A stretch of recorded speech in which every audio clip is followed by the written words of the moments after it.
Hi, today we're not going to take a look at any of these tripods, but I wanted to show them to you so you will know what to expect in our upcoming reviews. On this side we have two Gitsu tripods, on this side we have two Manfrotto tripods, and behind me there is one Oben and one Serui tripod. So these are part of the tripods and heads that we are going to take a look at on upcoming reviews here on Lensvid, but today, as I said, we're not going to take a look at them, we're going to take a look at this, which is the FLM CB-38 Ballhead. So let's start. So first, a little bit of background.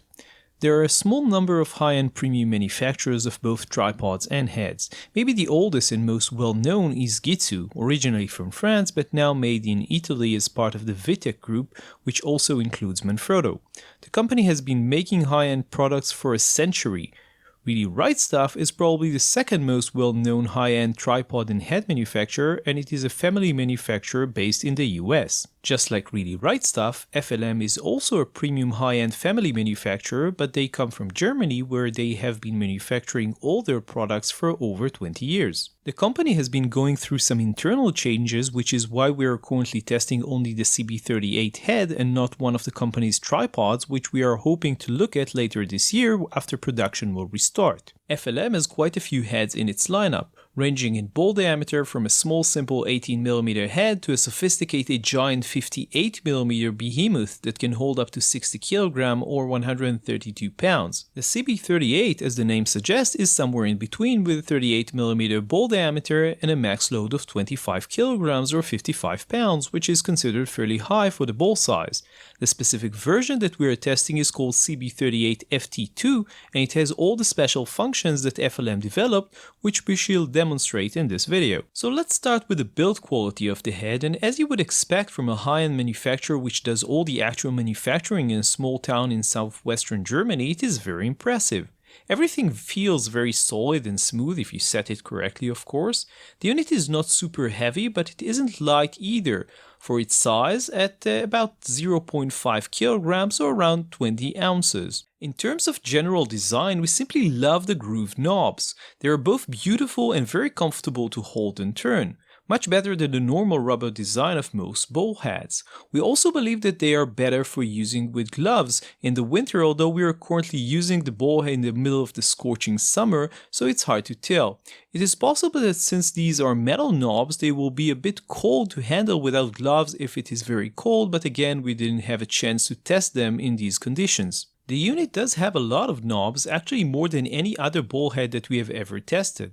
Let's go over them one by one. At the bottom of the unit we have the pen knob, which is very smooth, but it is quite common these days for most ball heads, even the much cheaper ones. You also get a very clear angle markings, although from some reason FLM placed the arrow between two knobs and not in the center, making it a bit hard to see. The second knob from the bottom is a very special one. It is marked on our version of the head as 50-degree stops, and this is exactly what it does. Turning it all the way clockwise will change the pen's smooth motion into a click-by-click movement in 50-degree angle increments. This can be useful for stitching panoramas, although to be honest, Photoshop and other stitching software are also doing a very good job these days. The top of the three small knobs controls the tilt of the ball head, and according to FLM, this is the most innovative design feature of the CB-38 FT2. What the tilt knob does is lock the ball head on all sides apart from a single vertical axis. We shall talk about this more in a second. Next we have the very sophisticated and patented locking and friction mechanism. The main locking knob includes a secondary black friction wheel, and together they allow the user to set and recall any desired friction level. We shall give you a demo of how this mechanism works in a second. Moving on to the quick release, we received the head with FLM's QRB52 patented quick release base. This is a proprietary mechanism which requires a special plate by FLM, so you will not be able to use your own Arca Swiss type plates with this head. However, if you prefer, you can either get it with a more conventional Arca Swiss compatible base or with no base at all. Just remember that if you get the FLM base, you will not be able to switch the quick release base yourself, and you will have to send it back to the manufacturer for a refit, so we suggest picking the base carefully. Finally, you can buy a small additional bubble level which connects with a small arm with an interesting looking metal stall screw on the bottom. This is nice and very functional, but you do need to purchase it separately, so maybe a more conventional bubble level on the side of the head could have been a simpler solution. So let's see how to use some of the more advanced functions of the head. We have already shown you the pan and a special 50-degree angle stop clicking mechanism of the CB-38, so let's talk about the tilting mechanism.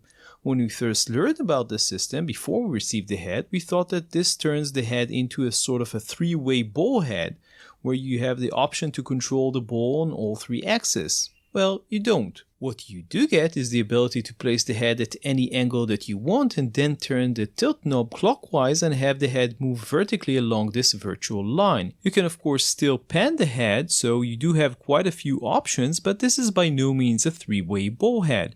It does work well, but we have yet to find a true use for this innovative feature, but we have a feeling that we shall find one with a bit more time. Moving over to the main locking knob and the friction mechanism, which is what FLM calls memory lock, this is the most complex part of the CB-38, and even after reading the instruction twice, we had to watch the instructional FLM video to really get the hang of it. To make a long story short, let's demonstrate to you how it works and what you need to do. First, you need to loosen the inner, black, numbered ring counterclockwise all the way and then do the same with the outer, silver knob. Now that it's loose, turn the silver knob clockwise until you set the friction of the ball head to the desired level. To save this level to the so-called memory of the ball head, turn the black numbered ring clockwise all the way. Now that the ball friction level you chose is set in memory, you can lock the ball by turning the silver knob clockwise all the way. You can now open and close the silver knob, and by turning it counterclockwise all the way, you can retain your set friction. You can of course redo this entire process over and over and each time set a different friction level. What we don't like about this, at least as far as we understand the ball head workings, is that if for some reason you want to have a friction level that is looser than the one you set to memory, you can't. But we do need to talk to FLM about this, as there might be something here that we are missing. Just like with the unique friction mechanism, the QRB52 quick release mechanism is another special FLM patented system. Initially, it took us quite a bit of time to understand how it works, but once we got the idea, it's actually pretty simple to use. Let's start with the plate off. You place it on top of the base and press the plate down with a bit of force. You hear a click. Now the plate is in, and it will not fall, but you still need to lock it down. To do that, push the lever forward, pull it to the side and then back. The plate is now locked. To dismount the plate, push the lever forward until you hear a click, and without pulling the lever to the side, push it backwards. The plate is now free but will not release until you push the front button and pull the plate upwards. This might sound complex, and it did took us some time to master, but actually after a while you can do this pretty quickly. There are two major drawbacks to the FLM quick release system in our opinion. One is clear. This is our proprietary system with the proprietary plates. If you lose a plate, which almost happened to us a couple of times, the ball head is useless until you buy another FLM plate, which is far less common than the Arca Swiss style plates, which you can get in almost any self-respecting photo store and basically anywhere online. The second problem is that just like the Arca Swiss system, and despite the thought that FLM put into designing this quick release, you still need two hands to operate it. This is unlike our favorite system, the Manfrotto RC2, which you can mount and dismount with just one hand very easily and without being very accurate, making it the only true universal quick release system, in our view at least. Another small but annoying issue with the FLM quick release is the fact that the plate has a 1/4 inch 20 screw, which requires the use of a screwdriver or a coin to connect to the camera, and like other plates, it can't be changed to have a D-ring for quick tightening due to the design of the bottom section of the plate. At the end of the day, if we needed to choose, we would probably get the head with no quick release system at all and just mount an RC2 system instead. But this is a personal preference, and if you are willing to invest in the FLM system, you could find that it worked better for you, and FLM does offer different types of plates, including L-shaped ones. We have used the FLM CB-38 for over a month now for both indoors and outdoors shooting, mostly for stills but also for some videos. We love the build quality and the feeling of the knobs, which is unique and very tactile. The ball itself has a very large range of friction levels, from completely loose to very stiff, which is very useful.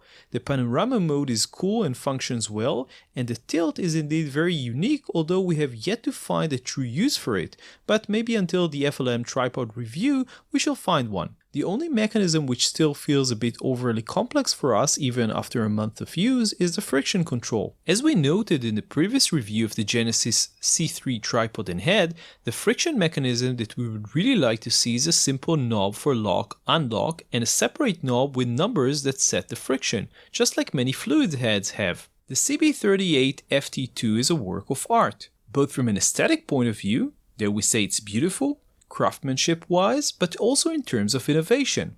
Let's face it, there are quite a few premium ball heads around. FLM understand this, and therefore they decided not only to invest in very high build quality and design, but also to innovate. And being able to do this successfully with so much competition in the market is an accomplishment all on its own. Being able to innovate isn't enough, of course. You need to introduce innovations that really brings additional value to the customer, and the 50-degree angle clicking panorama mechanism and to some degree the special tilt mechanism of the CB-38 certainly qualifies in this respect. As for the special friction control system FLM integrated into the ball head, although we can see the value of this system for some users, we would personally still prefer a simpler mechanism with a separate numbered knob for friction, just like we have mentioned before. Talking about drawbacks, we feel that the only real one is that all this innovation comes at a cost. And no, we're not talking about money, although we will come to this in a second, but actually about complexity and the learning curves that come with this unit. To some degree, we're talking about the time it takes to learn to use the FLM proprietary quick release system, but mostly the learning curve associated with the very special friction control mechanism, which some might like very much, but others might feel is simply a bit over-engineered for their needs. As for pricing, after everything that we have talked about here, you can clearly understand that this is an innovative premium product made in the highest of standards, which quite obviously comes at a premium price. For the setup that we have tested here, including the Ballhead and the FLM QRP50 quick release system and the bubble level, you will pay around $400, which is certainly a lot of money for a ballhead. But when you compare this price to, say, a Kirk BH1 with about the same max capacity, the pricing makes a lot more sense as they are almost identically priced. Our advice is this.